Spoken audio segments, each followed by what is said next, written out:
Wind will be a factor today in Memphis, as you can see by the flag. 15 miles an hour, gusts higher than that. 77 degrees, cloudy skies, 64% humidity. Time to check in with Devin Gardner. He is with Michigan head coach Mike Nolan. Yes, I am. Coach, you're going to have a new quarterback. How was this week preparing with a different quarterback for the first time this season? Well, he's obviously been preparing all along, and the system won't change what we do, so there hadn't been that big of an adjustment other than the fact we have a new quarterback. As far as the other 10 players, it's pretty much the same. So a lot of guys have seen Danny Etling in spurts, but you've seen him extensively. Let everybody know what kind of skill set he brings to today. Danny's a very big, strong athlete, can extend plays very well, got an extremely strong arm. He'll take his wrists down the field, and we just need to make sure that we control the ball a little better. Good luck with those wrists. Yeah, thank you. Thanks a lot. Well, Danny Etling and the Michigan Panthers on the road are going to have to wait a little bit. Memphis has chosen to take the football first. This is an important game for these two teams. Birmingham, Joel, is threatening to run away with the USFL division in the UFL. If Michigan is going to keep pace and the top two in each division go to the postseason, Michigan, Memphis, they've got to get a win here today. Yeah, this one is enormous, in particular because of the separation that Michigan could, if they were able to win today, present in that second spot, vying for that playoff spot there in the USFL side of the division. But I'd be remiss if you didn't say, and Birmingham looked incredible last night. Kev, you and I got to see them. They were outstanding, and if Adrian Martinez is going to continue to be their quarterback, then this really becomes a race for that second spot in the USFL, which means that today's ball game is massive here as we enter the mid-season point of the UFL season. First of two meetings between these two teams. They'll meet again on May 18th. Jake Bates will kick it off, and we are underway in Memphis, and the kickoff fielded at the 5-yard line. Memphis trying to find a little bit of room, and shy of the 35 is Titus Swen. And the Showboats will go to work. No Case Cookus today. He is not able to come out and play. Got cleared to play. Could play if needed, but they'll start Troy Williams and look for him to run a little bit more zone read, Joel, than we're used to seeing out of the Case Cookus-led offense. Last year he played really well for Pittsburgh, if you remember. He led that team, that Mahler's team, to the USFL championship game before they fell to the Birmingham Stallions. Now he's here with Memphis, and I think his legs are going to be vital because they've struggled, Kev, so much up front protecting the quarterback. 18 sacks allowed, the most in the league. Good protection on first down, and Papali with the catch across the 40 and down near the 41-yard line. Those sacks that you just talked about, the 18, that's the most in the UFL. They're without James Tunstall on the left side. He's got a knee, and he's out at left tackle, so it's Marcus Tatum. But in the back end, Jonathan Adams and Sage Surratt. These are really talented skill position players. Here's Darius Victor, Kai Nakua with the tackle, just shy of the 45-yard line, and Nakua's one of the keys on this Michigan defense. They're right in the middle of the pack this year. Breland Speaks, though, on the end, can really create havoc as a pass rusher. 9 sacks a year ago, all USFL. They've also got Frank Genda in there at linebacker. Here's Victor, barrels his way forward to the 48-yard line. Darius Victor is a tough back to bring down. The Offensive Player of the Year 2 years ago, Joel, with the New Jersey Generals. Yeah, I mean, he's like 5'1", a million. Here we go. Yeah, like that's all. He's listed at 5'7", 230, but he plays so low to the ground. He's got such great balance, and then he's got those thick thighs that save lives, as he likes to put it. Just a hard guy to bring down. He's basically a bowling ball. Hey, shot. Blue Whitey! On 2nd and 6, Williams. Pressure comes, in trouble. The ball is out. Lost the ball as he went down, and a turnover to Michigan. Well, there's Breland Speaks right there. We just touched on him, all USFL a year ago with those 9 sacks. Covered by the Michigan player and down on the field. And that's a big win on that left side of the offensive line. That's the point where I told you they would struggle for Memphis. James Tunstall is out at left tackle, and here's Speaks coming around your left side of your screen, 57. Great move getting the hands down to the tackle, and then he's able to just get that ball out. Gotta work on ball security if you're Troy Williams. And there's Garrett Marino, who is right place, right time, 55. And Michigan with a huge turnover here early. On one of the things Mike Nolan stressed with us this week is getting off to a fast start. So we haven't gotten to a fast start in any game this year. Hand off to Matthew Colburn, and Colburn gets a couple. Well, this is exactly how you would want to start if you're Danny Etling, right? Great field position, a little momentum. Did get in the game last week after E.J. Perry left with that hamstring injury. He is 11 of 14 on the arrow, just over 100 yards. He's a big, strong guy, just like his coach talked about. And this is a type of guy that's got a great opportunity in front of him, but he needs to get the ball out of his hand quickly. Ready, son. 2nd and 9. Looking left, throws it left. Catch is made. Colburn breaks a tackle, and Colburn close to a Michigan first down, about a yard short. This offense is really built from a skill position perspective around 4 guys. They've got Marcus Sims on the outside. They've got Trey Quinn on the outside, and then Matthew Colburn and Wes Hills at running back. That's where the bulk of the catches and production are going to go for this Michigan team. And a timeout by Memphis as Michigan got up to the line quickly. Cat. Before this 3rd down and 1. Cat. Hey, Coach. Coach, you saw that pressure outside. I'm not good giving that. Got a half a yard.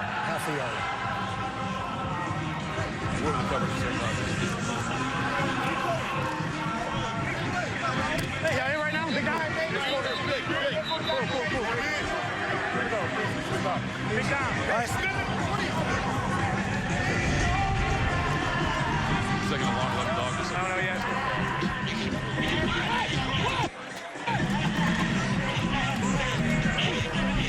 First things first here for Michigan, just get this yard. Because, Dev, you don't want to be in a position where you're forced into a 4th down decision right after getting that turnover. Open it to you, right? Yeah, 100%. You put yourself in a position with great field position. You want to start fast. Now you got to continue it here, and that's why they yelled out, Wes Hills is going to get this ball. Ready, son. 3rd down and 1. There is Wes Hills. Turns it upfield. He's got the first down. And now that new set of downs to work with for Michigan, and a chance to drive closer to perhaps taking the lead here early in the 1st. And guys, how about the motivation for Wes Hills? He was playing against his former coach. He played against John DiFilippo, for him last year in the USFL. He had a great year. He was all USFL with the New Orleans Breakers, led the league in rushing yards, and now he's here with Michigan and playing against John DiFilippo on the other side. Certainly motivated here today. Ready, son. On 1st down, gaping hole for Hills, going airborne and down near the 6-yard line. 1st and goal for the Panthers. A really nice job by this offensive line. They're going to get going this way, and then you got the peel back from the tight end. That's number 80, Cole Hicatini. And then how about Wes Hills? That is a gaping hole right down the middle of the defense, and then he tries to hurdle the 2nd level. Devin, I don't know about that, right? I mean, maybe lower your shoulder. You go up like that, you're asking for an injury. He said he's motivated, man. Maybe a little too motivated. Ready, son. 1st down and goal. This is Etling on the keep, and Etling planted. Oh, what a hit at the 4-yard line. We got to start making better business decisions on the Michigan side, fellas. We got Wes Hills trying to go up and over, and then we got Danny Etling trying to turn into Darius Victor. Look at this hit that he takes. He turns into it. He's like, I'm going to go in, shoulders low. H to left. Absolutely not. Ripper, drive, halt, change, under. Listen to this. Oh, my goodness. Sit down. 2nd and goal. Ready, son. Etling. Pocket collapsing. Backpedaling, and Etling will just heave this one to the back corner and throw it away. That is solid coverage there by the Memphis secondary. Just nowhere to go with the football. And this is when you've got to find your mismatch. Where is your win if you're Michigan? Now, this is a team that's built and predicated on trying to run the football, trying to throw the ball to the backs as well, with Hills and Colburn out of the backfield. They got to try to find a win. Guy that they've gone to most this year is Marcus Sims, number 9. He's probably their best one-on-one player. Looks like he's at the top of your screen. 3 touchdown catches on the year for Sims. 3rd and goal. Etling looking left all the way, looking for the fade, trying to get to Cioce Mariner, and a flag dropped in the end zone. Let's go, guys. Wait, PI, let's go. Punch it in now. Oh, wait a sec. Prior to the pass? Yeah. Okay. So we're going to the 2. Automatic first down. Prior to the pass, holding, number 28, defense. The ball will be placed at the 2-yard line, automatic first down. Kyrie Woods with the hold. Well, you've got a man-to-man defense being played, and here is Cioce Mariner trying to get there to the corner and just gets held up a little bit, maybe embellishes a bit against Quentin Meeks and gets the flag drawn. And Michigan gets a new set of downs. That is a huge penalty. And Brock said it last night in our broadcast, Devin. I think it's very true. Sometimes penalties feel like turnovers. That's one of those with a new set of downs. Sit down. Ready, son. 1st and goal. Hills up the middle into the end zone for a touchdown. First rushing touchdown as a Michigan Panther for Wes Hills, and a 6-0 lead.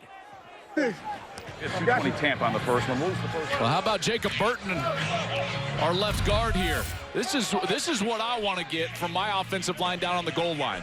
Check out our left guard. Watch this. Bam. And then he continues to move his feet, and he clears the defender all the way to the ground. That's where Wes Hills found just a little bit of a seam, and he exploits that daylight for a touchdown.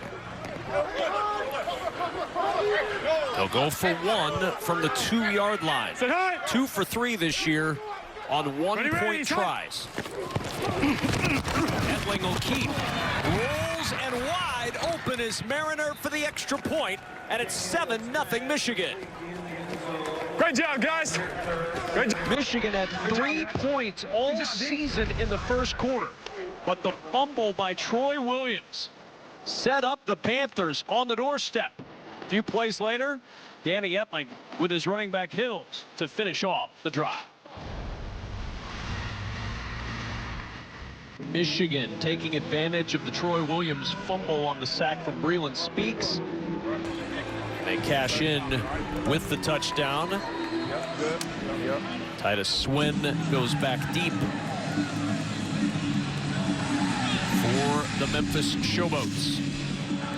Jake Bates kickoff, fielded by Swin at the 10. Swin trying to sidestep a couple of Panthers and is down shy of the 35 of the arms of Kai Nakua. Well, the Showboats were cruising to start the season. They weathered the storm in week 1, defeating Houston 18-12, but then rough waters for the Showboats. San Antonio lost, Birmingham lost, St. Louis lost. And it has been some very choppy seas indeed for the Showboats. Down 7-0 early here in this one. And now the storms continue with the rain.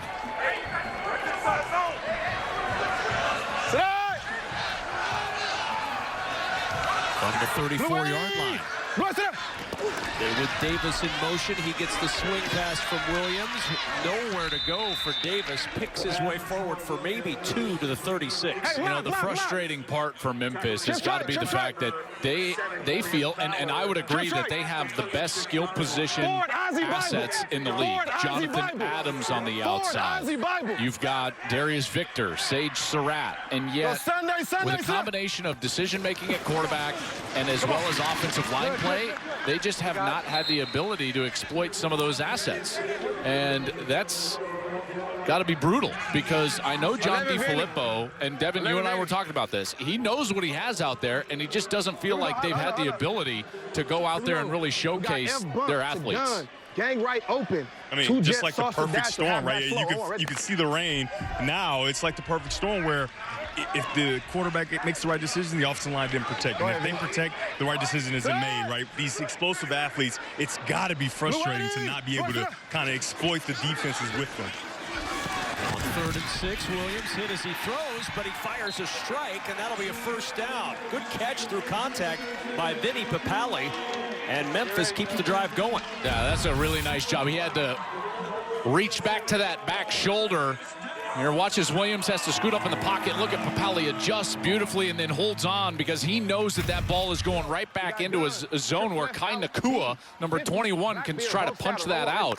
And he's able to control that ball, maintain control through the process of going to the ground. Here we go, sit down. Hey, Joe, we want to stay away from Kai Nakua as much as possible. 100%, Dev. That guy can play. Pressure coming, and the pass high, almost intercepted off the deflection. They brought Noah Dawkins on a blitz, and Nate Brooks nearly able to snare that on the dive. Let me give you an age-old adage that is always going to ring true, which is tips and overthrows are where defensive backs make all their money. That's when you turn the ball over. When you got guys up in the air like that now. Does Jay Adams, should he catch that? Probably. But tips and overthrows, that's where a guy like Nate Brooks, Kai Nakua, that's where they're going to get their hands on a lot of footballs. Blue 80, bless it up. Had to swim the backfield. Williams looking his direction, trying to run, and he's tripped up. Walter Palmore just stuck a big mid out there and was able to chop Williams down as he ran by. I actually thought it was Kenny Willikis, number 48, who tripped him with his leg. In my mind, that was a trip. Watch Willikis, number 48. Right. Watch his right leg here. Watch him, he kind of reaches out right there and trips him. And he had gotten started by tripping over his own lineman, Alec Lindstrom.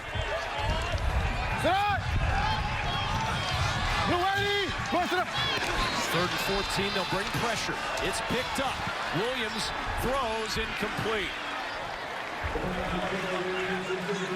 Trying to get Dawood Davis, number 2. It looks like they had the route, but the coverage was really solid out there.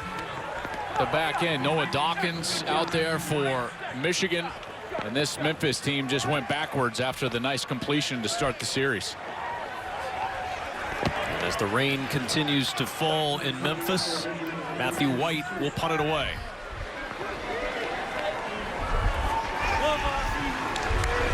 Gavin Holmes, who was signed this week, former Baylor Bear, back to return for Michigan. Holmes at the 25 with the fair catch. And the Panthers offense with Danny Etling at the helm, back to work with a 7-0 lead on the road in Memphis. Our entire Fox crew, Brad Weimer, our producer, Mitch Riggin, our director, I'm Kevin Kugler.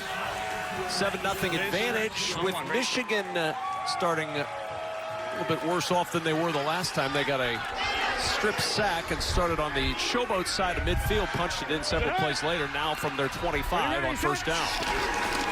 It's Matthew Colburn who gets the carry, sweeps the left side, and Colburn picks up 9, stopped just shy of the 35-yard line. Another good run over there on that left side. Colburn, some good vision, but it starts with their ability to win on the edge. Look at the tight ends doing work over there. Gunnar Oaks, number 84. Cole Hicatini, number 80. You get a tight end and a wing over there on that side. You can run it. Just creates a lot of extra gaps. Colburn spinning into the middle of the line. John Atkins there to tackle him at the 35. That should be a first down amidst the raindrops. And Devin, with this type of rain, this is when, man, if you can run the ball, if you can let those big guys eat, it is such an advantage because you know the quarterbacks are going to struggle throwing the ball accurately. On one, ready? 100%. I mean, the raindrops are huge. It is raining profusely. So, like you said, running the ball is very important. You can see Colburn is taking those gloves off to make sure the ball security is paramount. Yeah, that's a good point. Ready, son. On first down, Colburn's third straight carry, trying to bounce to the right side. And Colburn not finding much there. There is a flag down as well. May have been a hold out there on the edge. Yeah, that got strung out. A really nice job by that Memphis team. And it looked like that hold was maybe just right in front of Colburn. Devin made a terrific point. All these skill position players need to start taking their gloves There's no off. foul on the play at a second down. Okay, so they pick up the flag. There's no foul. But Devin, you made that point. The new modern style of glove, it's incredibly sticky. The problem is that the surface does not deal with water well at all. So the gloves become like Crisco. Just slide right through. once the ball gets wet. So all the skill position players, when the rain gets like this, you need to take your gloves off because your bare hands are actually the best way to do this. I'm surprised Marcus Sims hasn't taken off his gloves. Everybody else has. Edling pumps, throws, trying to make the catch at the 42-yard line and succeeding as COC Mariner. Now they're going to say incomplete. Yeah, I thought he dropped that one, didn't you guys? Yeah, and he did.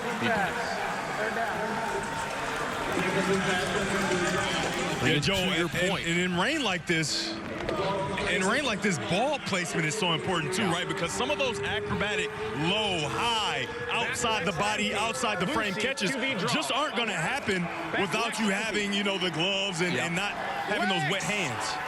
This is why we always talked about framing them up. Throw it in the frame, the body frame of the wide receiver. When you have any sort of elements, you've got to frame up your pass catcher. Ready, start. 3rd and 9 from an empty backfield. Edling wants to run up the middle, and that's going nowhere. Jeff McCulloch slams the door on Danny Edling's draw plan.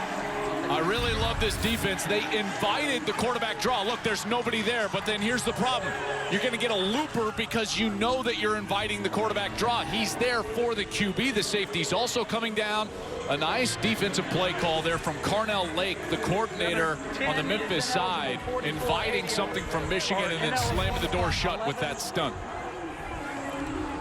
And Joel, when you're a quarterback and you're running that quarterback draw, you have to alert that it probably will be a looper and just be a little more patient to try to find the avenue in which you can get down the field. Yeah, that's what they're telling them on the sideline right there.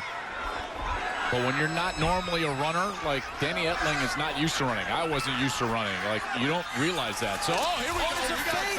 The snap to Hills. Hills up the sideline. 1st down, Michigan. That's back-to-back weeks with a fake punt. Successful for the Panthers. And it's a beautiful job of scouting because, look, you're going to get all this rush from the left side. And so what do? You just bring your up back, snap it to him. It's Wes Hills, one of the best running backs in the league. Snap it to him, and then he's got all that room out there on the left.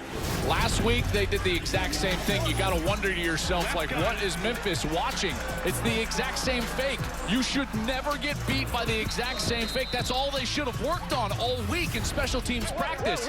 You can't allow a team to just do the same exact fake back-to-back weeks. That's wild. Well, you never see that. Edling sets up the jailbreak screen for Devin Gray, and good yardage for Gray, 9 to the 44 of Memphis. Rip brave, rip brave, rip brave, rip brave, rip brave.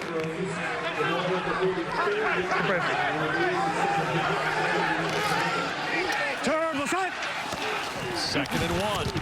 Hills trying the right side. There is nothing there. No. I mean, absolutely nothing. Ran right into the arms of the biggest man on that defensive line, John Atkins. Well, Atkins is huge. He's 320. Dalen Mack is huge. He's over 320 pounds.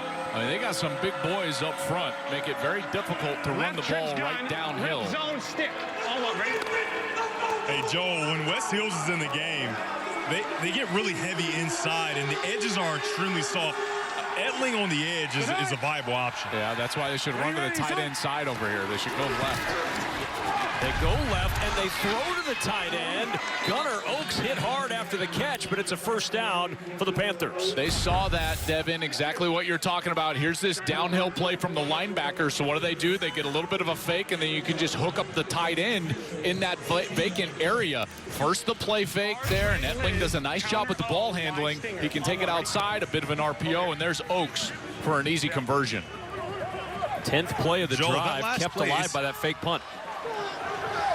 It's almost like we've worked together and watched football and kind of know football. Almost. There we go. Big hole, cut back. Colburn on the run, diving for the touchdown. Number 26, Matthew Colburn on the carry.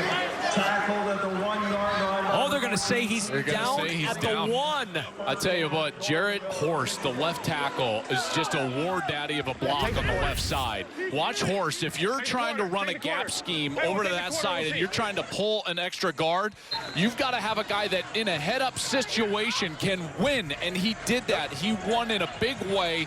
That's why the guard can come around and pick up the linebacker, and then Colburn is on his horse headed down towards the end zone.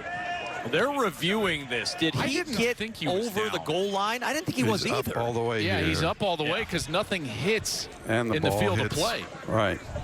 So this is good a shot. We know he's up, but we know the ball breaks the plane. We know it comes out, but it's after he's broken the plane anyways, Derek. So we are going to reverse this to a touchdown. So it's going to be a touchdown. Ball broke the plane. Got it. We got to review. The result of the play was a touchdown. Correct. After review, the runner broke the plane of the goal line prior to being down. Touchdown. And Colburn's second rushing touchdown of the season and a 13-0 lead for Michigan. I tell you what, you put a little asterisk on that because, guys, that drive is set up by, I mean, quite frankly, the audacity of Michigan to run the exact same fake punt back-to-back weeks. Wes Hills converts. Memphis is not ready for it, which is wild. And then they're able to pay it off for a touchdown. Third leading rushing team in the UFL, the Michigan Panthers, already 86 yards on the ground in the first quarter. Going for one, a flag is down, the handoff to Colburn. Gets across the plane of the goal line, but we'll see about the flag. As of now, it's a point. I just wonder if that formation was legal. Did they have enough guys on the line of scrimmage? Maybe someone lined up in the neutral zone as well. We're good though, right? Illegal formation. More than 4 players in the backfield. Offense. It's a 5-yard penalty. Replay the try. They were trying to have both tight ends off the ball. That just means that both wide receivers have to be on the ball. And Devin Gray, I don't think he was on the ball. You see right here, Devin Gray, I think he's off the ball. And with the tight ends both in the backfield, you got to be up. I don't think they were on the ball on this side either. So both wide receivers, I don't think did a proper job of aligning on the ball.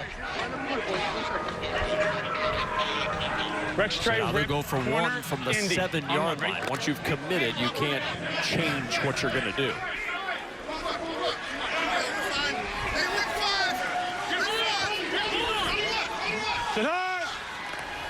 Ready, set. Etling for the extra point, deflected and incomplete. Tipped twice by Showboats, and it almost ended up with Marcus Sims. The try no good, and it stays 13-0 Michigan. A fake punt started it all. Wes Hills on the fake for the second week in a row, keeps the drive alive. Matthew Colburn finishes with the score. On Underdog Fantasy to get in on the UFL action. Scan the QR code to learn more.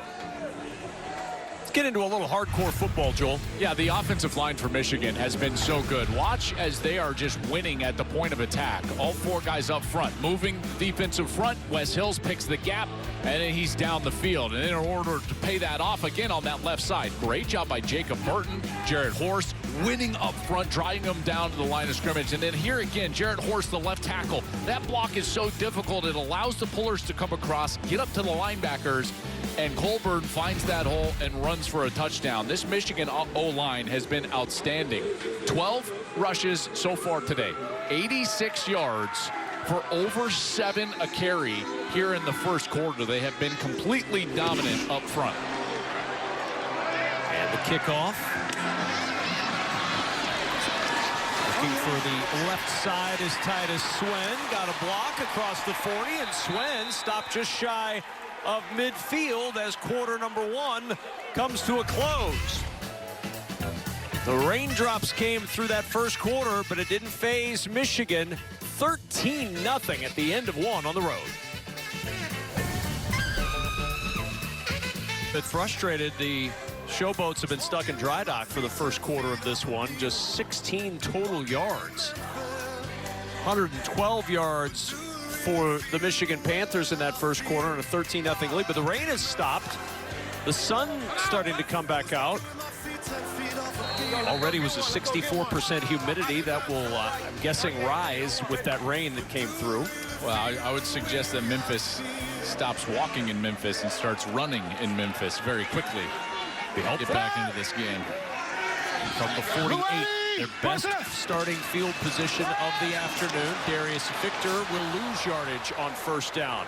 He looked up, he saw 3 white shirts, Daniel Wise leading the way. Yeah, Wise did a great job there, and Wise is not the heaviest player on the interior. He's 6'3", here we go, about 275, but he did a great job of winning to the play side. Busy left out D, 51, Torpedo Raider, already. They need something positive on this series. They need to go down here and get points. It has been totally one-sided Michigan's way, and the Showboats have got to do something here quickly. Empty backfield on 2nd and 12. Troy Williams deflected by Wise at the line and incomplete. Back-to-back big plays by the former Kansas Jayhawk. Yeah, and I believe that was actually Garrett Marino from UAB. But listen, I love giving Wise love, but how about Marino, 55? He's the one on that side. Look at him get up and bat that one down. Trio left lurk. Nothing has worked for Memphis here. And Devin, this is when Kai Nakua becomes big. 3rd and long. This is when a safety can just roam, read the eyes of the quarterback, and get to the football. 3rd and 12. Pressure up the middle. Williams hit as he throws, and the pass incomplete. There's a flag, though. A hold on that sidelines. Levante Taylor looked like he had his arm wrapped around the waist of Jonathan Adams. Well, as long as this is a hold, because I'll tell you, that did not look like it was anywhere close to being catchable. 2 flags on the play. I got 48 lined up in the neutral zone. Okay. Number 1. All right, so 48. Decline. And what number is your DPI? 1? All right. Are you good? Yeah, you straight? There are 2 fouls on the play. Offside, number 48, defense. That penalty is declined. Pass interference, number 1, the defense. That ball will be placed at the spot of the foul. Automatic first down. All right, guys, so Levante Taylor here, he kind of gets turned around. He's number 1 here on the right side of your screen, and first you get the offside, then Williams kind of throws it, and look how it's just kind of wobbling. Tough to say. Now that ball lands kind of inbounds in the white area, and I think you can make an argument from an officiating perspective that as long as it lands in that white area, that the wide receiver at least has a chance to make an adjustment and make a play on the ball. Williams, first play in Michigan territory, going up top for the end zone, incomplete. On a Daywood Davis, Adonis Alexander on the coverage. And Alexander was going step for step, right side of your screen. That's the battle. Gets a clean release, and that's what a DB you're trying to avoid. You want to get at least a hand on that wide receiver, or else you're going to be in catch-up mode, which is exactly what Adonis Alexander was in. But he's able to catch up, and that ball just a touch inside. Troy Williams needs to get that up and over the top and to the outside shoulder. Here goes that. Blue Eddie. 2nd and 10. Williams going to escape. Throws on the run, incomplete.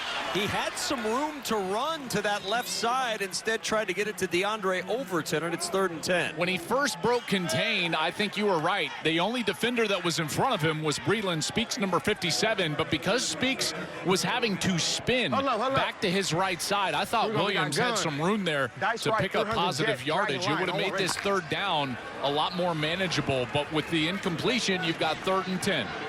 Yep. Blue Eddie! Williams, and it's intercepted. Alexander with the leaping pick.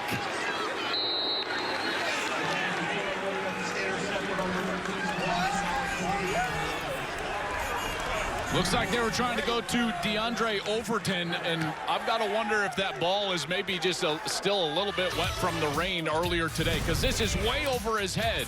Tips and overthrows, they always end up in the defender's hands, and this one does with Adonis Alexander. First down, Michigan.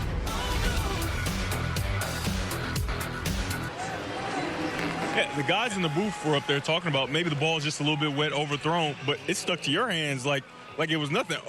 Do we have receiver in our pass? We ain't got receiver in our pass, but we might have it in the future, for real. So you've been chomping at the bit to make plays. You make two big ones on that last drive. You get a guy on the go ball, and then you make the interception. What can you do more to make sure you're staying on the field? Just keep playing hard. Just keep taking it play at a time. Make sure I'm playing for my team. Real, that's it. Just check out them 3 boxes, and I'm good. I'm gonna check out these gloves. Obviously, he's cheating. Hey, Devin, every corner thinks they can play wide receiver. Every one of them. Everyone on the run will slide down near midfield. Well, this is a great opportunity to continue being dominant at the line of scrimmage. What Michigan has had success with so far today is their, what I would call 12 personnel. That means 1 back, 2 tight ends. That's a big personnel group. When they're in that personnel, Liz, zone stick. On 1, ready? they are forcing very specific defenses. This is that personnel. You got 2 tight ends over here on the right side. You've got 1 back in the backfield. One back is Matthew Colburn, who has 47 yards rushing today. Colburn on the late handoff in some trouble. He is buried at the line of scrimmage. Tackle made first by Maximilian Roberts, who got him on the ankle. So what they're doing here is they're reading this defensive end. This, to me, is a quarterback pull all day long. That needs to stay with the quarterback. Then he gets on the outside, and he makes a decision whether he's going to run the ball or throw it, because both of those tight ends are out in a run structure. Now it's 3rd and long. Rip, hook, go, H-Hank. On 1, ready? You got Hank called here, Joe. Watch 18 in white over the ball. Sit up. Ready, time. 3rd and 9. Throw over the middle, and nice grab at the 40-yard line down to the 39. It's Cole Hicatini, who had 21 catches for the Panthers a year ago in the USFL. Hey, Dev, that's just straight basketball right there. That's just boxing out. Look at him. He's like, all right, I'm going to go down to the block, and then I'm going to spin and just going to post him up right there. It's a post up on a 3rd down, and he gets it. Pistol, Rex, trips. Yeah, just like when you're playing out in the backyard. Hey, I'm going to go stand at that post and just throw it to me, and I'm going to box him out and make the play. I didn't mess around with that. You can see me behind the arc. Camp it in the corner. I can see that. Yeah, that's right. Ball. Woo. Colbert upended at the 40. Excellent open field tackle by Kyrie Woods. You know what I love about that from Kyrie Woods is that looks like he just dives at his legs, but this is absolutely fundamentally sound. Watch as he takes out the outside leg, and then he kind of wraps and rolls. That's it's the modern style of tackling, in particular in space. Go after the legs, outside leg first, wrap and roll. It's called the rugby style of tackle, and that was done perfectly. Talk to me. Got it. You out? 2nd and 11. Wes Hill's now the running back. Etling to the sideline, too tall. Looking for Devin Gray. Man, it looked like Devin Gray just kind of stopped on that. I wonder if that one was too quick for him, because it didn't look like he gave a great effort jumping up for that ball. Brings up a long 3rd down scenario. They went to the tight end, Hicatini. Pin shallow. On 1, ready? Pin shallow. Get some yards. You're going to have a shallow cross around. You've got an empty backfield, so you got to beware of the pressure. They're going to have some sort of shallow cross here. Looks like maybe from this side. Longest 3rd down to go today for Michigan. Etling on a cross, incomplete.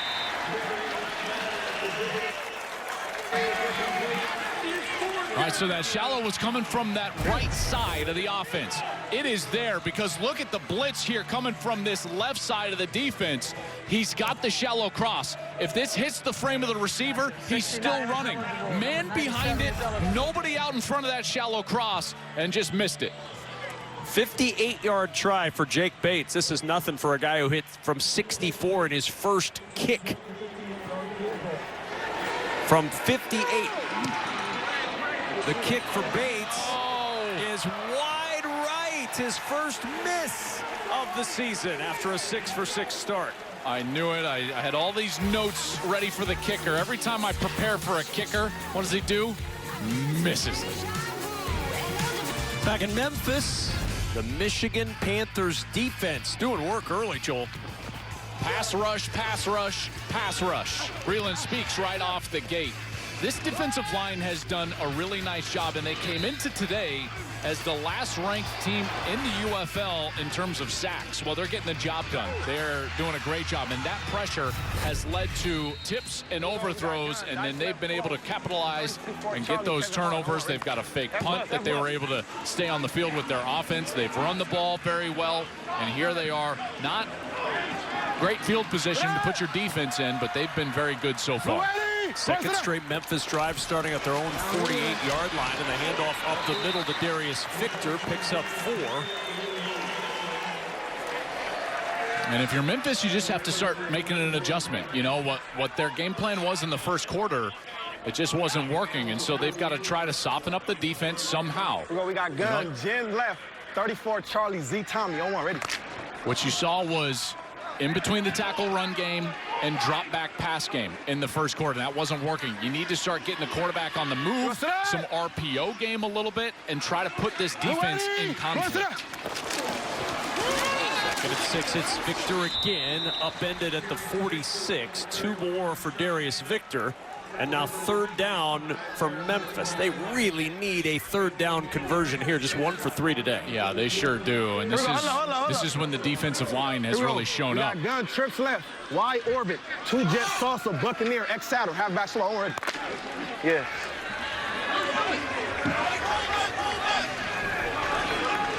We go sit out. Blue 80. Blue sit out. Surratt in motion. 3rd and 4. Williams throwing. Catch made. And a first down. Good pitch and catch to Vinny Papali. Yeah, sure was. They get the linebacker trying to buzz out this direction, and so Papali just kind of stops, and then he's right back into the middle. Or excuse me, the Papali fills that void from the outside as the inside receiver kind of runs right through that zone. 300 jet, Drago logo, on one, ready. Yeah.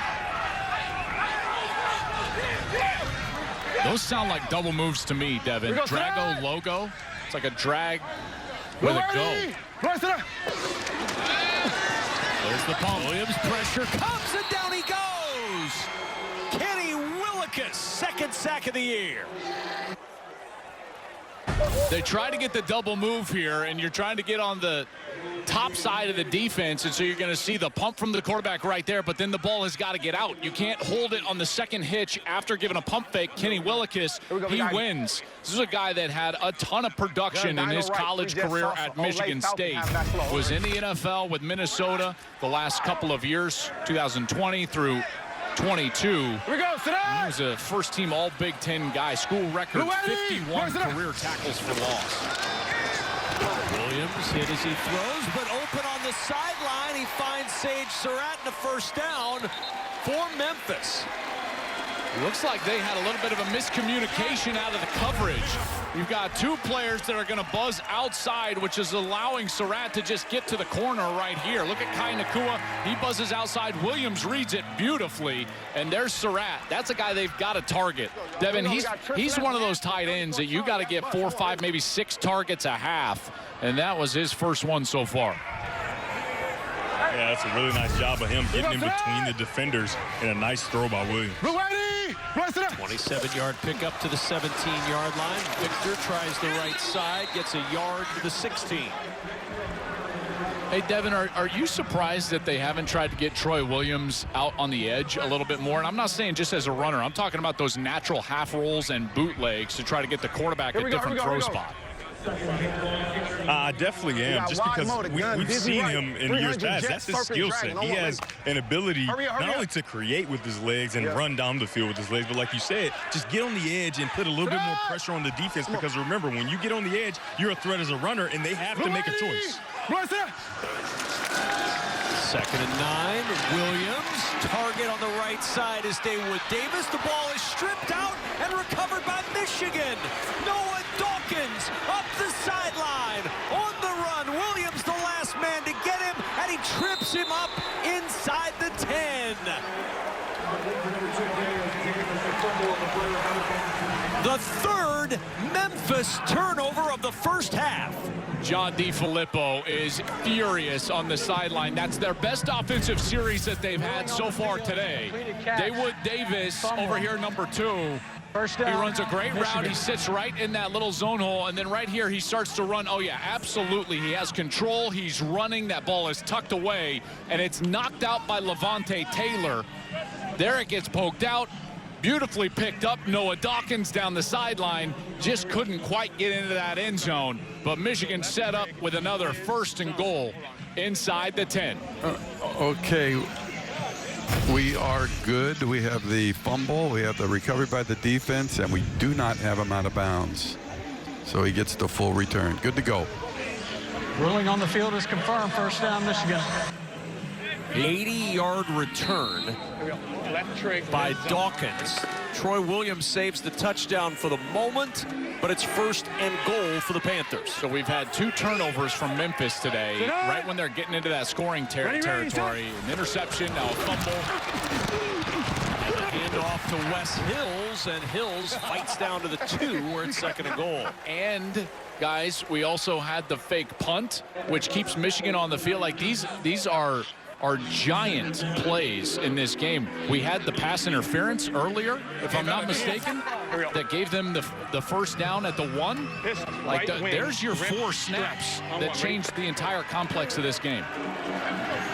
And Joe, I talked to Coach DeFilippo before the game, and he said, man, these are tide-turning plays that are happening to us in these different games, and there are some more, for example. Hills on 2nd and goal, plants the foot, turns upfield and down to the 1. 3rd and goal.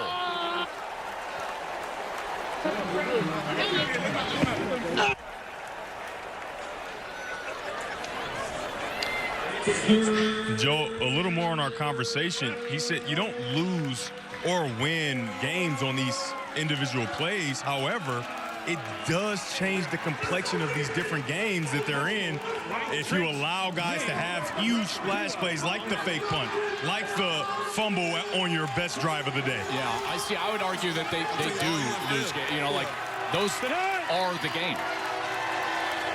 Ready, 3rd down and goal. Edling turns again, gives it back to Hills, and for the 2nd time today, Wes Hills has a touchdown.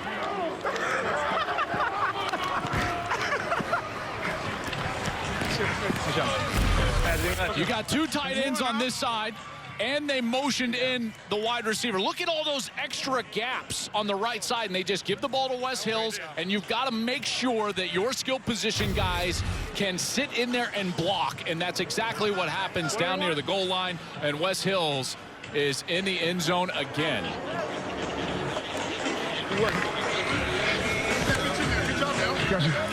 19-0 Michigan. And just taking advantage of every one of those mistakes. The turnovers, the fake punt. Talked about that pass interference earlier that gave them a 1st and goal. They'll go for 2 from the 5.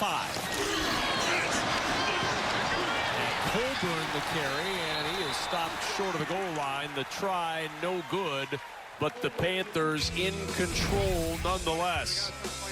The catch, the fumble, the 80-yard return by Noah Dawkins put Michigan at the doorstep. Wes Hills finished it off, 19-0 Panthers. Lead for the Michigan Panthers, 2:42 remaining in the first half. Panthers ready to kick this one off, but first we check in with Devin Gardner.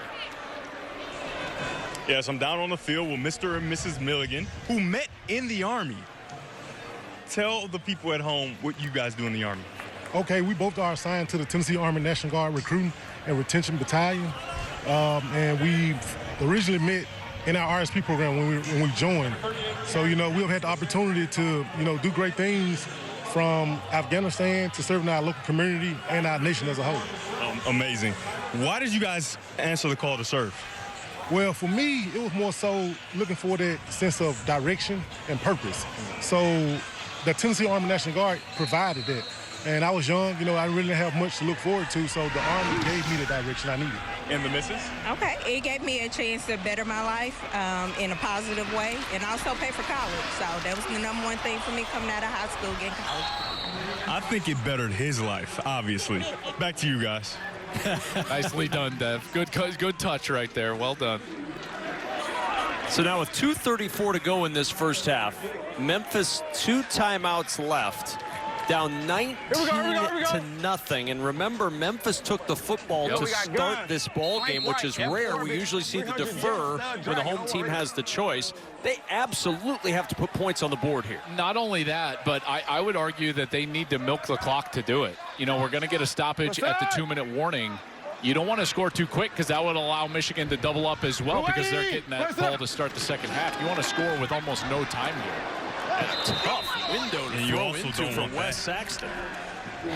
Yeah, you don't want to give them the ball before the 2-minute warning either. No.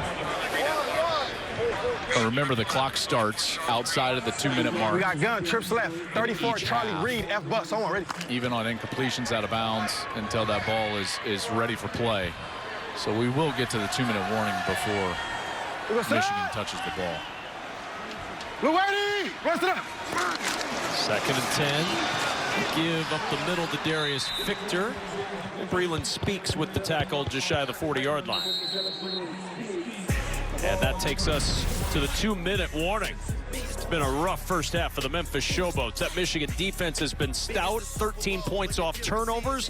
19-0. Michigan lead at the 2-minute warning.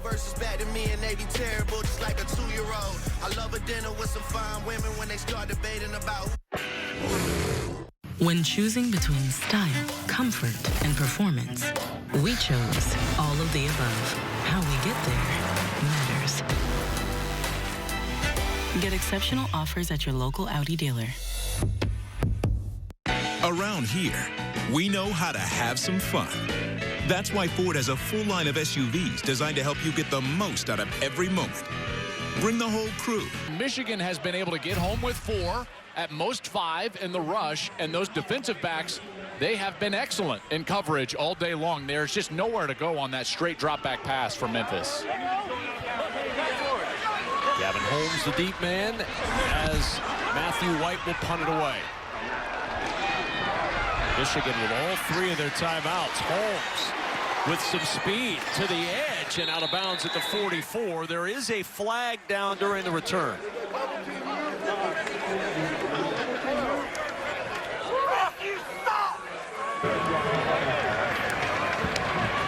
Whoa.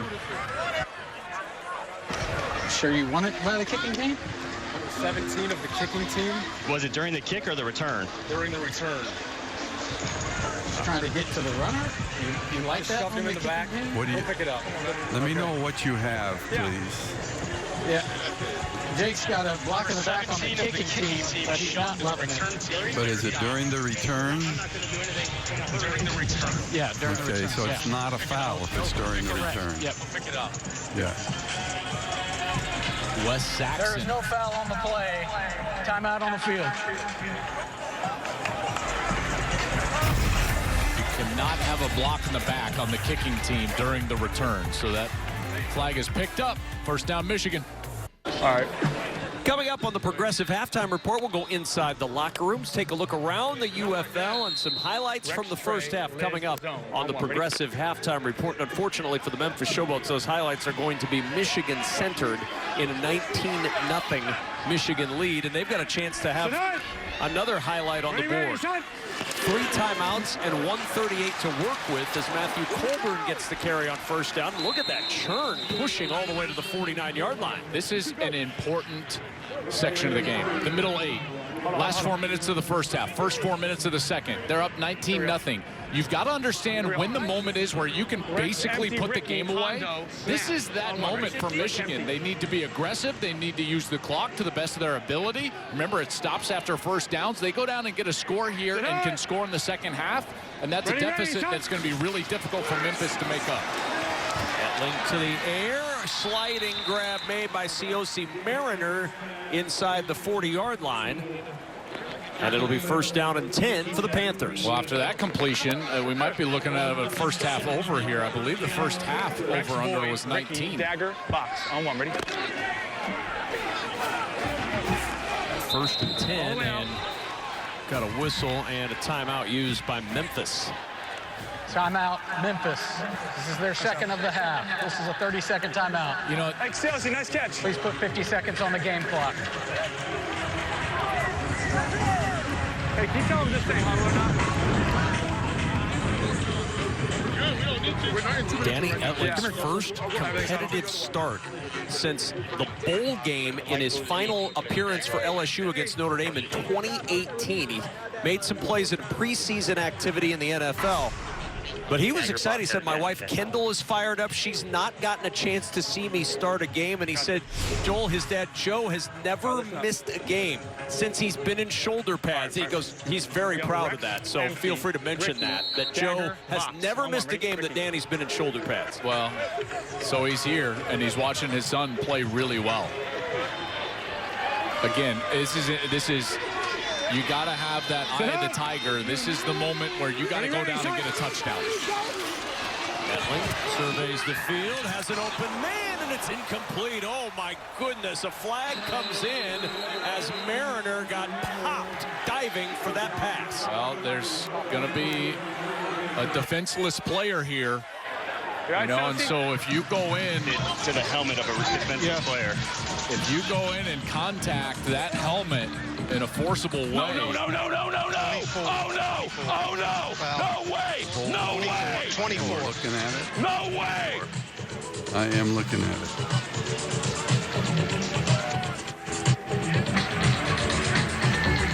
Personal foul. Illegal use of the helmet. Number 44, defense. The 15-yard penalty, an automatic first down.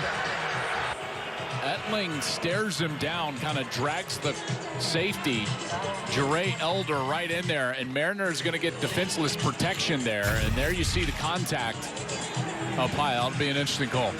There's no way. Did they review that? There's no way. Mike is looking at it. Mike is looking at it right now. Okay, we're going to take this off. We're going to take this off because the helmet goes over the top. You got it. There's maybe a little bit of contact with the arm, but to me that's incidental. It's not. Perfect. It's not enough of a contact there. So we're going to take it off. Reset. It's going to be 2nd and 10. The incomplete pass at the 37. At the 37. After further review, replays determine if there's no foul on the play. It'll be 2nd down at the 37-yard line. I think Jure Elder there got fortunate because Mariner's head was good.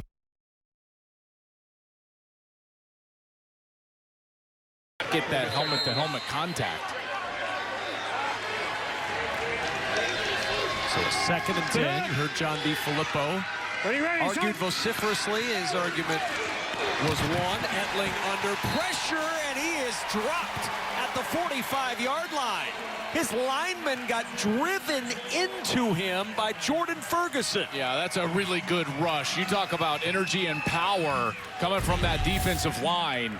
This right side, watch, you're going to get both of these guys that are just going to hammer all the way into, run that stunt right into the lap of the quarterback.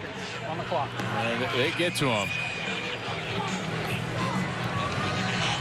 Greg Reeves handling our helmet cam today, and you can see at the bottom of that, there's Danny Etling. There's two things that happened here on those last two snaps. Hey, how'd you go? And this is where, you know, if you're coaching the quarterbacks, this is what you would talk about is, number one, if you're going to throw a seam route down the middle of the field, like on that last play to Mariner, you can't stare at him the entire way. So you got to hold the safety with your eyes so that Jure Elder can't get over there and make that such a difficult catch. Then, in a 2-minute situation, you really can't take sacks because then you're starting to knock yourself out of field goal range. Although, with Jake Bates, they'll try it from anywhere. Ready, son. 3rd and 17. Etling flushed.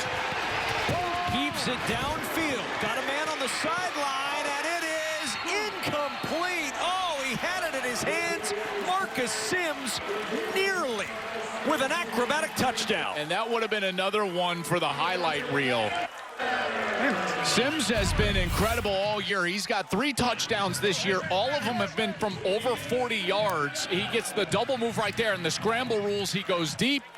Quarterback tries to find him, and it looks like he's got it for a moment and then just cannot survive that contact through the ground. And it lands incomplete. Right there, you think he's going to get it, and then it just doesn't stay in his hands, and he loses control. And they've opted not to give Jake Bates a field goal try from deep here. Instead, they're going to bring on Brock Miller to punt this one away. Is the wind blowing right to left? Why wouldn't they try this field goal? I'm not sure. There is no wind. I don't know. I guess maybe with 31 seconds. Remember early in the season when we talked to Coach Nolan, he said he doesn't feel comfortable giving the offense the ball with such great field position if he were to miss the kick. So I would imagine that's his reasoning here of saying, hey, we don't want to give them any life, punt the ball away, and let them sit on it and go in the half up 19. Well, you better watch out for the fake punt. We've seen one today. That too. I just don't understand why you wouldn't kick the field goal. He's hit 2 field goals from 60 plus. This would be about a 61 and a half, 62. He's got plenty of leg for that. He's 6 of 7 on the year. I don't know why you punt this ball. Brock Miller will punt. Papali breaks 1 tackle. Snowed under by Panthers shy of the 20-yard line. Saturday, it's baseball night in America as Pete Alonso and Francisco Lindor power the Mets against the Rays, or Julio Rodriguez and the Mariners take on the Astros. It all begins at 7 Eastern, 4 Pacific on Fox. Check for the game in your area.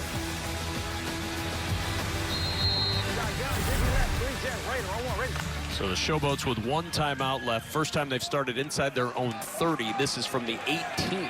Devin, would you have tried that field goal? Kevin, would you have tried that field goal? I 100% would have.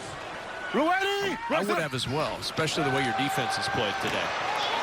Williams up the sideline and room to run for David Davis. Steps out of a tackle, and Davis with a shocker for the Showboats. 82 yards to the house, and Memphis right back in this ball game.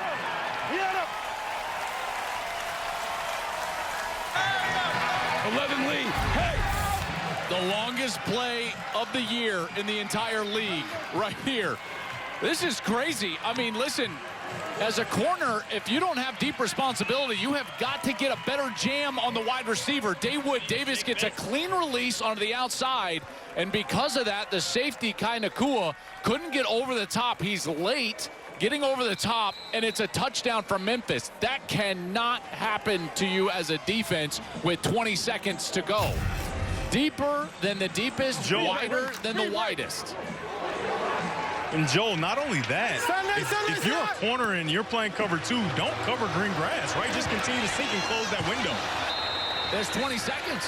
There's no reason to even cover the flat. You shouldn't be in cover 2 in the first place. At worst, you should be in cover 4 or cover 8, which would allow the corner to sink into any sort of depth because there's no reason to cover the 5-yard flat route. Devin, you're exactly right. Boy, I tell you what, that was a total game changer. Yes. Total game changer. 100%. The entire tenor of that game. First, Memphis gets the stop, okay? And this was, by the way, you go back to that review, that penalty review. Mike takes the penalty off.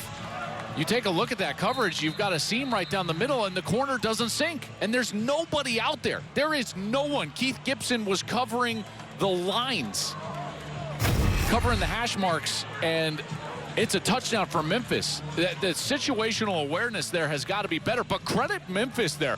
One, you're going to run the 4 verticals, okay? You understand that as a quarterback. And as a quarterback, you've got to expect the defensive backs to sink, and you're almost thinking to yourself, I'm probably going to check this ball down. But you've got to read it out in the first place. This is the discipline to allow your eyes to go to the correct spot at the initial snap anyways. If you're a quarterback, you can't just expect something and then play off of that expectation. You've got to let it manifest in front of your eyes. And so give Troy Williams a lot of credit. He stands up, he reads it out, sees the safety stuck on the hash, and he throws a touchdown on the outside. And Davis goes the distance. Here's Gavin Holmes turning the corner. And Holmes across midfield as the clock hits 0. Well, Gavin Holmes out of bounds near midfield. Is there any time left on the clock? Is there a second left for a long field goal try? He's out of bounds at 2 seconds. I believe so. I think he was out with about 2 seconds. Is that what Mike just said? It is. Put 2 seconds on the game. Field goal? The runner was out of bounds. Yeah. 2 seconds left. Oh, shoot, yeah, field goal right here. Field goal. Field goal. Here you go. Field goal. So now they're going to try the field goal that they should have taken in the first place. And Jake Bates will try said field goal. Remember, he hit from 64 in the opening win over St. Louis and was the talk of the country. But Kevin, this is the exact same yard line that they just punted it from. And now they're excited to kick the field goal. So they punted it to him so they could score a touchdown. And now we're excited to kick the field goal. So the 53-yard return, the longest by Michigan this season, sets up an opportunity for the field goal try. The snap and hold is good. The kick is on the way for Bates, and it is no good.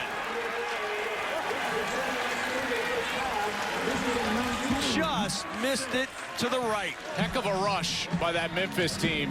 Boy, they gave a great effort there, and they got way up in the air.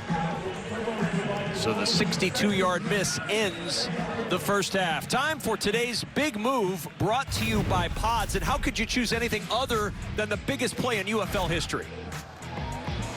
Go route on the outside. 20 seconds left. Davis takes it the distance. Again, credit to Memphis. They made the play when they needed to right there, but just a lack of situational awareness there for Michigan. And their defensive backs, no reason to cover the flat. Not in that time, not in that situation. No reason to call that coverage. Davis makes them pay. It's exactly what you should do as an offense. Force them to execute, and if they don't make them pay, they were able to get back in this ball game. Michigan will start the second half with the ball. Our progressive halftime report is coming up. We've reached the end of the first half. A momentous final 20 seconds as Michigan takes the 19-6 lead to the locker room. First half for the Memphis Showboats, a 19-6 advantage for the Michigan Panthers as we get set to start the third quarter. That's Joel Klatt, Devin Gardner on the field. I'm Kevin Kugler. It's turned into a very nice afternoon in Memphis after a rain shower for most of quarter number 1. Michigan with that 19-6 advantage as we get set to start the third quarter. That whole sequence there at the end of the first half, boy, that was a giant sequence. It looked like, Kev, Michigan was going to have the opportunity, because they get the ball to start here the second half, that they were going to have the opportunity to maybe go put this game away. I mean, in all intents and purposes. And they get the ball, they decide to punt it, and then make the massive mistake giving up the 82-yard touchdown. And now here we are, and we got a game. Memphis is one stop and one touchdown away from being really right back in this thing, and that's how quickly it can all turn. You know, you lose focus for one moment, and you know, it's not just Ocean's 11. It's also in football as well. 19-6 advantage for Michigan. Mike Nolan is with Devin Gardner. Coach, you've clamored all season. We've got to start fast. We've got to find a way to start fast. You start super fast today, and at the end of the half, you give some up. What was the conversation at halftime? Well, just what you just said. You know, we did start fast. We did some good things, but this game's long from over, especially in our league. My goodness. You know, 13 points is not very much to be ahead of someone. So, you know, they've done a great job staying in the game because we had several turnovers. We need to continue to play aggressive like we've been, and hopefully, you know, we get back on track, because that big play kind of, you know, it gives them a little momentum. Well, you get the ball back, and you get an opportunity to steal some momentum back, Coach. I sure hope so. Thanks. You know, Devin, I know you didn't, nor should you have asked him about this, but you know, I pointed out, I believe the over-under was it 19 for the first half? It was for the first half, yep. I mean, how about that beat? Oh. I mean, not bad. Whew. Not bad at all. It took the longest play in UFL history to do it. Like, think of if you have last night, you like, you know what, I had the over, I got burned with the Michigan, or excuse me, the Birmingham game. And so today you're like, you know what, I'm going to take the under on the over-under in the first half. It's a rough 10 hours. Yeah, Gavin Holmes to the 35-yard line. So here comes Danny Etling again, taking over this day for the injured E.J. Perry. His team up 19-6. Etling 6 of 11 for 53 yards in that first half. Lead on a good running game. We got Lex. Lex Trey, rip belly on one. Ready? Ball's in the middle, so widen out, widen out.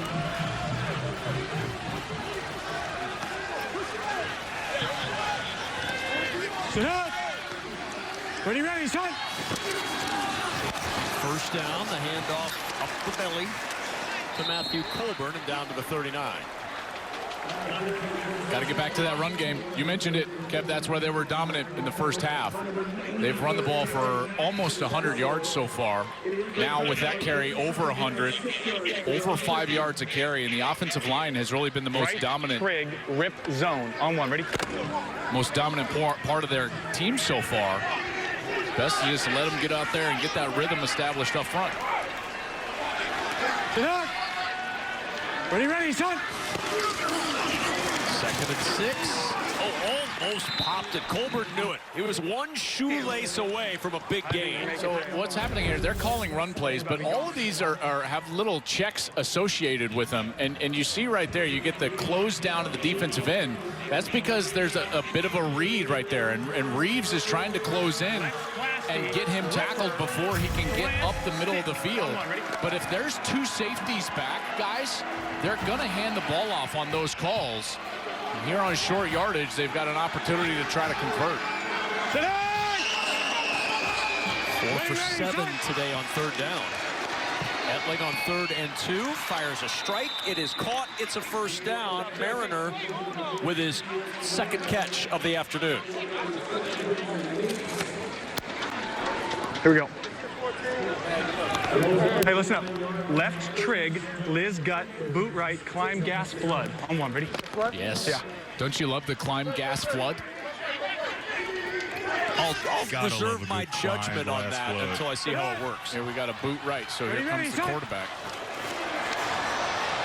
Etling off the play fake, going deep. Down the middle, looking for it all, and a beautiful strike to Cole Hicatini. Down at the 3, 1st and goal Panthers. I'd say that's the backside tight end, guys. All the way on the backside away from the boot action. Look as he's heading over, and then he climbs up. That's the climb portion of the climb gas flood. He gives him a great ball. That is a great throw and good concentration from Cole Hicatini. Big play for Michigan. 48 I mean, Joe, that yards. is a receiver. That's a receiver level catch, right? Yeah. Like getting that ball on that outside shoulder, find a way to get your eyes and hands to it. Amazing catch by the team. Etling. He'll keep it. He'll roll. He'll run for the touchdown. What a start to the 3rd quarter for the Michigan Panthers. They marched the field and put 6 on the board. Let's block him. This is just good old-fashioned triple option. He can hand this football off if he wants in the middle, or he can keep it on the outside. He's also got pass routes out there. It's being read on this defensive end. If he comes in at all, the quarterback goes on the outside, then he can throw it or run. He chooses to run for a touchdown. Shallow fence. On one, ready?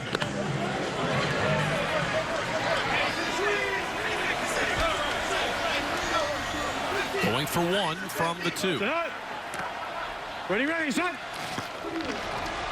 Etling in trouble, and down he goes. Jordan Ferguson drops Danny Etling, but a 25-6 lead as we listen in to the touchdown going to break. Danny Etling with the score.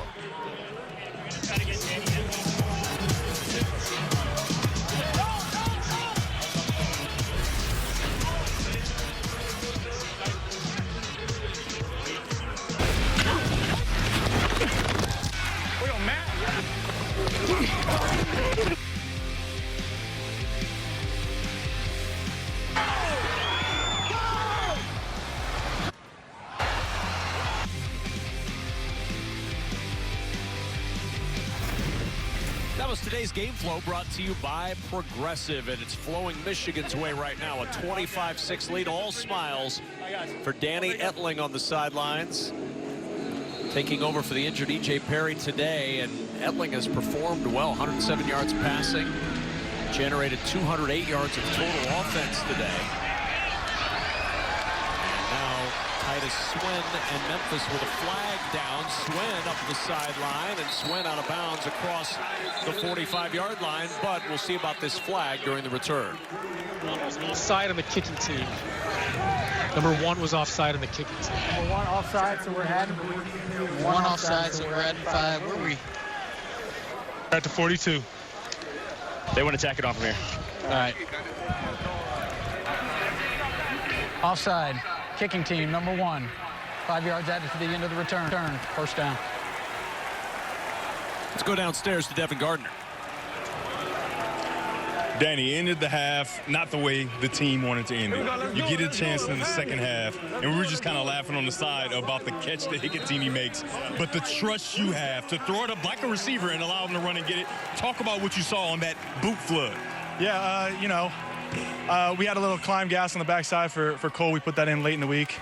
As a testament to Coach, he decided to add that, and we hadn't really thrown it till now. So I just knew that Cole's in great hands and he's a great player, so I was going to give him a chance. How good does it feel to be back out there leading your guys, getting the opportunity with your first start? It feels great, yeah. It feels even better now that it's not raining so much, so a little easier. You and me both. Yeah, so it feels great. It's awesome to be out here with the guys, and we got a lot of work left to do. Continue to work. Thank you very much. Hey, Devin, at least you got a big jacket to cover you up. Etling doesn't have a jacket. This is true. This is true. Is the coat waterproof? Well, it's pretty dry now, so I think, yeah, maybe. It might be. I mean, that's another benefit of the jacket. I will give you this. You always look so good on the sideline, dressed to the nines, and I appreciate that. You can't see me right now, but I'm currently striking a pose. Oh, Here we go. I think we're all good to go. Yeah, we got you. Now we got you. Don't worry, your sideline producer didn't bring an umbrella. There he is. Hey, there he is. Kyle Wu. Kyle. Yeah, sorry. Notice Kyle Wu getting right into the shot there. I hit him with a Kevin. Hey, when you forget the umbrella, you get called Kevin. Kill! It's terrible. Blue 80! Bless it up! 3rd and 5. Williams out of the backfield to Victor. Oh, what a tackle. That's an outstanding play by Kendrick Whitehead. Yeah, it really is. That open field ability. And that's not an easy guy to bring down, guys. Remember, we talked about Darius Victor earlier, his low center of gravity, his power that he has in that lower half. And I tell you, he gets this ball. He's turned around a little bit, but contact right away, gets wrapped up. That's a beautiful tackle, forcing a 4th down and a punt. And, Joe, we talked about how hard it is to tackle him, but I've talked to some of these guys that have to tackle. It's painful to tackle him. I bet. Matthew White on the punt with Holmes waiting to receive, and a muffed punt. Holmes muffs it inside the 10-yard line, scooped up by Memphis.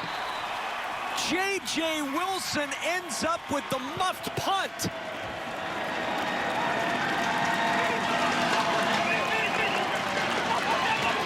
Open it up, guys. That is great hustle from J.J. Wilson.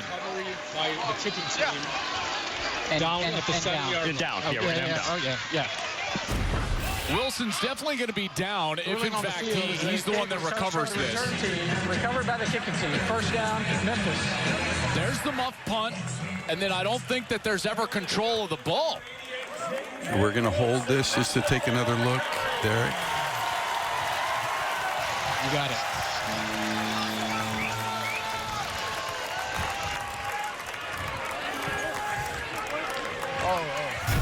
Guys, it looked like Holmes almost had control of the ball as he was trying to recover the fumble, and then he just never had it. Down by contact, right? Yes. But he can't advance that. We never had possession. Yeah, he didn't have possession anyways. Down there. Yeah. We got a far handheld. Let me see, Travis, just one more look here. Yeah, he didn't have it long enough. Okay, correctly ruled. So it is a muff punt recovered by the kicking team. He doesn't have it on the long field enough. stands. First down, Memphis. Man, what a turn of events again. Much like the end of the first half, Memphis, an opportunity here early in the third to jump right back into this. Well, we talked about just those 3 or 4 plays that went against Memphis in the first half. Well, they've made those here over the course of the last about 8 minutes. Williams throws a strike and a touchdown. Jonathan Adams in for 6. Well, that's the guy you target down near the goal line. Jonathan Adams is such a big frame, 6'3", 220 pounds. Here he comes in from this left side just on a little bit of a slant. This is a very good throw from Troy Williams. You can't lead him across.